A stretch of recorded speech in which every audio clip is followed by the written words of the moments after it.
We've been keeping our eyes peeled and our ears to the floor, listening and looking for leaks and rumors. But today Nintendo gave us some actual official info, which is kind of a refreshing new twist. So today Nintendo went over what games will be featured on the E3 show floor and which games will be a part of their Warp Pipe Pass, essentially a fast pass to get into a really good demo at E3. Gabe, we're going to go over what they listed, talk about what's missing, and how we think this is all going to shape up.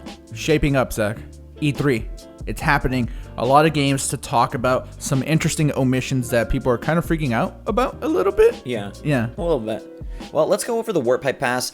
This is going to go live tonight at 8 p.m. Eastern. This is going to allow you to grab a slot to demo Pokémon Sword and Shield or Luigi's Mansion 3. Now, you can reserve spots for both games if you want, but it's interesting to me that these are the two titles they have selected as what I would expect to be their premier and what they feel the longest line games they'll have on the show floor. Pokemon is expected, right? Luigi's Mansion 3, I'm assuming is going to be like a way bigger deal, and maybe it comes out, we've been saying this, but maybe that game's a little bit sooner than we think. I like the little blurb it says there, Luigi's next spooky adventures coming to Nintendo Switch system, and not a lot of information there, obviously. But dang, Luigi's Mansion 3 now, Zach, it's no longer working title. Huh. Right, no, yeah, just straight up Luigi's Mansion 3, which is interesting. We, suppose for a long while that we might get a subtitle or a removal of the 3, but it looks like they're just going straight up Luigi 3. And even though Let's Go last year was a part of Nintendo's E3 presence, it's cool that a mainline Pokemon game is going to be playable there. That's something that wasn't really a part of what Nintendo did for years. So the fact that you can go to E3 and get your hands on what now we know to be the most open Pokemon adventure ever, see some of those Gen 8ers, maybe go Dynamax and mess around with the wild area, will be pretty neat. So that is interesting. What also is of note are the other games Nintendo have listed as being playable at E3, and there are two: The Legend of Zelda Link's Awakening and Marvel Ultimate Alliance 3, The Black Order. Now, Gabe, before you give me your take on that, do know that Nintendo will have plenty more titles than just these playable in their giant booth. Yeah, I feel like people are kind of unjustly like losing it a little bit, right? Because we still haven't talked about it, but there's a big glaring omission here.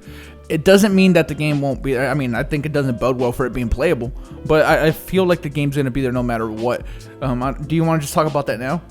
Yeah, let's just get that out of the way. So Animal Crossing not being a part of this is odd to some people and worrisome to others, and like you said, total freak out to a few, because it is supposed to be 2019, and the omission here is leading some people to say, is it delayed? Is it not a part of this? I think, honestly, Gabe, the answer is very simple. It's twofold. One, I don't think that they want to just throw the title up on e3.nintendo.com with no fanfare. I think they want to reveal that and release that as part of an exciting moment during their Tuesday Direct. Now, I think the other reason is most likely the game isn't going to be playable on the show floor. Now, I don't think that's because the game is super far off, nor do I think that's because there's some issue. I believe it's probably because Animal Crossing is a difficult game to demo in a show floor type environment. How can you accurately or appropriately convey Animal Crossing in a 5 to 10 minute demo? Now, that used to be what people said about Pokemon, but I feel like Animal Crossing would run into that issue even more so than the handheld and now console Pokemon titles. Yeah, I agree with you. I don't think that this is anything to worry about. Now, is there a chance it's delayed? Of course, there's a chance of anything. I don't think it is delayed, though. I know there's a fake video out there, Zach. I don't know if you saw this, but somebody had took the footage from the Metroid thing, the delay announcement, and they did like a fake like voiceover, and it kind of looked like a little real. And people were like thinking, wait, is this real? No, the game isn't delayed as far as we know. I mean, of course, E3, we're gonna get a lot more information, but I do think that this does mean that the game isn't playable, at least for the reasons you mentioned. I don't mind that, really. It isn't a game that is easy to show off in a quick amount of time. Yeah, there was also a listing that popped up for Animal Crossing talking about that it's coming out in 2019. So I really feel that still is going to be the case. Now, the other games that are missing here are interesting to me. Obviously, like Mario Maker 2 is going to be there, so there is plenty more first party. I believe they're just kind of highlighting the big ones. I think there are two interesting things about what they chose to put in though, and the first one I want to touch on is MUA 3. Marvel Ultimate Alliance 3 is clearly being considered a major piece of their lineup. I mean, it's stacked up next to Legend of Zelda, Pokemon, and Luigi's Mansion. It also is going to be the game featured at Best Buy's select areas, of course, during the week of E3. Now, that slot has previously been used for things like Smash Bros, etc. So it's interesting to me that they are elevating MUA 3 to such a tentpole level for Nintendo. We always knew it was going to be a tentpole game. Like, this is a sequel that has been like over a decade in the making. So I understand this. It's also one of the better games, at least out of this list, to showcase multiplayer with, and I think they like doing that there at the Best Buy, is that they have a couple Joy-Con out there and let people do their thing. So is it surprising that it's more? Yeah, but yeah, I mean, it's not crazy. I think it makes sense. I'm honestly a little bit surprised that they didn't put Mario Maker 2 in here, because I know they love that title. They tout it often. It is the first thing happening for Nintendo at E3 with the Mario Maker 2 Invitational. So the fact that it's not here is interesting. Let's touch on Link's Awakening for a moment.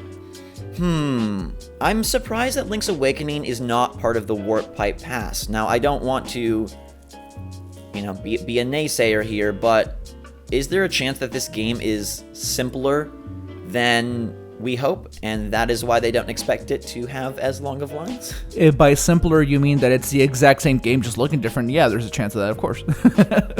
I just wonder why you would choose to not have Legend of Zelda be a part of that. And perhaps they just wanted to have two that, it could honestly, Gabe, boil down to the structure of that booth, and maybe Luigi's Mansion 3 and Pokemon Sword and Shield are getting the most stations, and they're in a specific portion that they feel is going to have long lines, and so they really just want to streamline that whole procedure and process. But is it odd to you that Zelda is not a part of that group? It's freaking Zelda. Yeah, but there is a lot of just like semantics and just behind the scenes stuff that has to go into this that we just are unaware of. Right. Look, it's weird, yeah, that Link's Awakening isn't there. I would have expected it to. But yeah, like I said, maybe it just has like fewer kiosks. Maybe it's in a different area.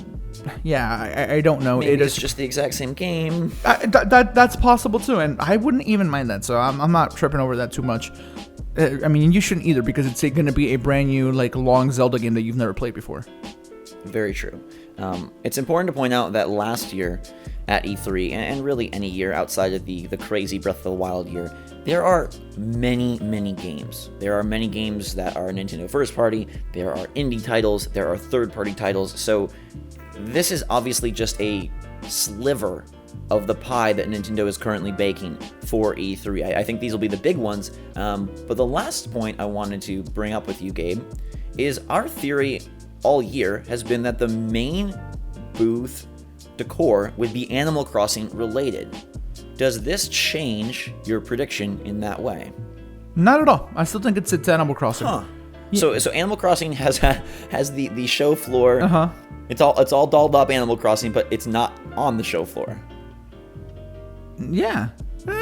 Or, I mean, wait, or maybe we're about to go into a creepy E3 mansion.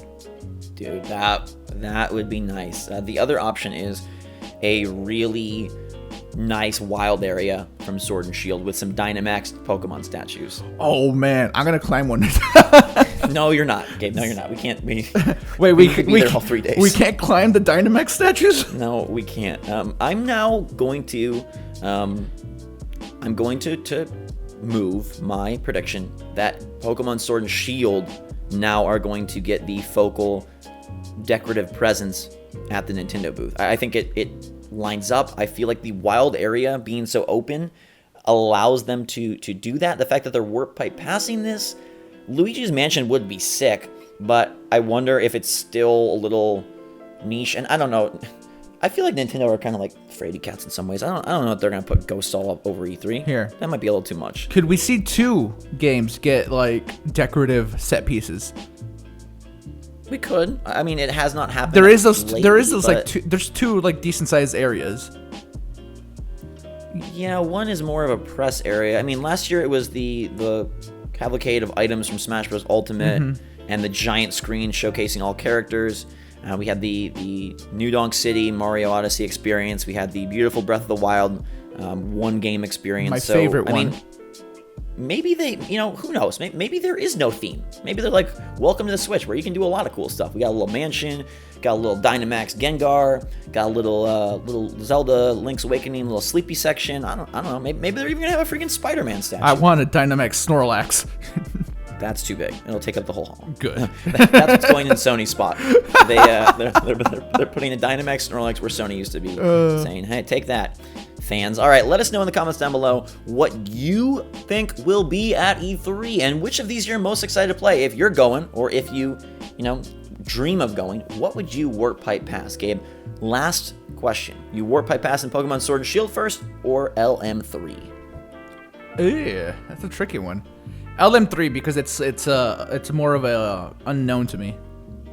All right, I'm going to go with Pokemon Sword and Shield because that game has vaulted so far. I was thinking about the trailer last night, and it made me smile a lot. So I am excited to get my hands on and see what full camera control Pokemon feels like. Let us know your take in the comments down below, everybody. Have a fantastic day. Hit that like button if you enjoyed the video. I'm pumped to see these games and see our coverage and footage of these titles as well. Until that time, though, for myself and Gabe, thanks again. Switch Force, out.